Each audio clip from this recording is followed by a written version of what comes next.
Si on regarde maintenant l'onglet références, donc cet onglet-là va nous servir si on fait des documents qui ont une certaine importance. Ça veut dire si on a par exemple une thèse de doctorat qu'on est en train d'écrire, ou bien un livre, ou bien, je ne sais pas, un mémoire, et qu'on a besoin de mettre des références à la fin du document, donc on va s'en servir. On va s'en servir de l'onglet références. Si par exemple on a besoin, par exemple si je regarde ici, ce mot-là est un mot assez compliqué, disons, je donne un exemple, et que j'ai besoin d'expliquer davantage ce mot, donc je peux avoir ici dans référence l'option d'insérer une note de bas de page. Donc je clique ici, je vais avoir un petit numéro qui va apparaître à côté du mot imaginaire, et en bas de page ici je vais avoir un petit espace où je pourrais indiquer ou bien expliquer davantage ce mot-là, ou bien mettre une définition, ou bien mettre un synonyme, ou bien mettre même une citation. Donc on peut vraiment mettre tout ce qu'on a envie de faire.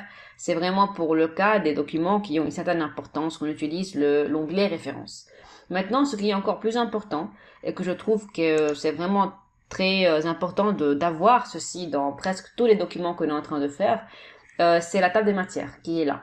Et donc, lorsque vous avez un document que vous donnez à quelqu'un, cette personne-là a besoin de se repérer lorsqu'elle lit le document. Et donc, elle a besoin d'avoir une table des matières pour voir un petit peu la structure du document qu'elle est en train de lire et se repérer en choisissant les chapitres qu'elle a envie de lire avec les pages qui correspondent au chapitre choisi.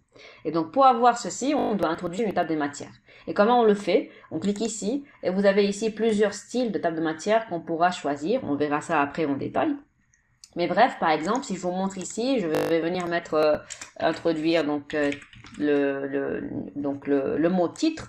Et je vais le sélectionner, je vais aller dans accueil et je vais choisir le style titre. Et donc voilà, maintenant mon titre a été sélectionné ou bien a été enregistré dans Word sous forme de titre 1 que j'ai choisi ici. Rappelez-vous, avant, lorsque je suis venu introduire ou bien taper le mot titre, il a été mis en vert parce que rappelez-vous encore une fois, on avait déjà vu dans les leçons précédentes comment affecter un thème pour notre fichier. Et donc ce thème, il va affecter n'importe quel mot que je suis en train d'introduire sur mon document.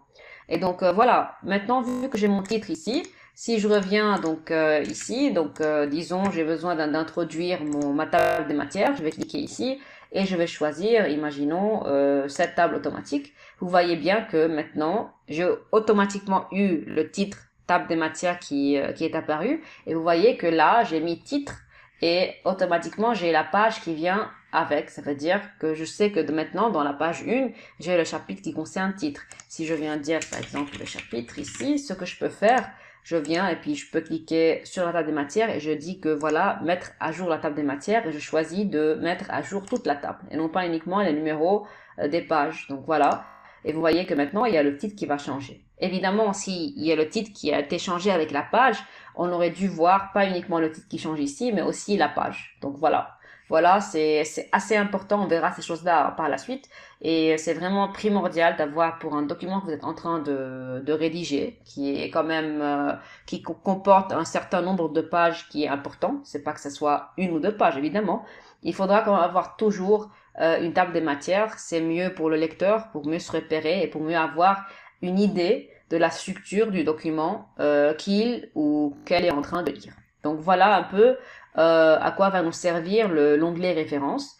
Et maintenant, si on passe à l'onglet publipostage, donc publipostage, pour ceux qui ne savent pas c'est quoi publipostage, par exemple, si vous avez une même lettre que vous avez envie d'envoyer à, disons, 1000 personnes, et que cette lettre-là contient il y a le même contenu là-dedans, sauf que le nom doit changer, le nom de destinataire. Alors c'est grâce au publipostage qu'on pourra faire ça.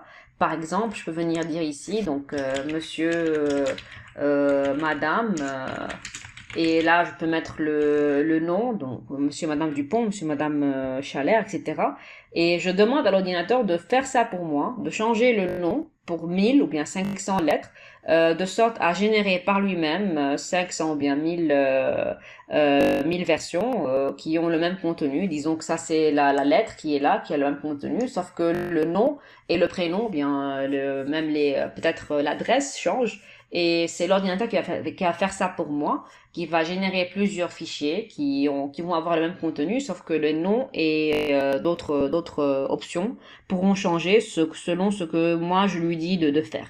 Donc voilà à quoi sert le publipostage et voilà à quoi sert principalement cet onglet-là. C'est principalement pour des lettres, des enveloppes, des étiquettes, etc. Donc voilà pour de quoi il s'agit concernant l'onglet références et l'onglet publipostage.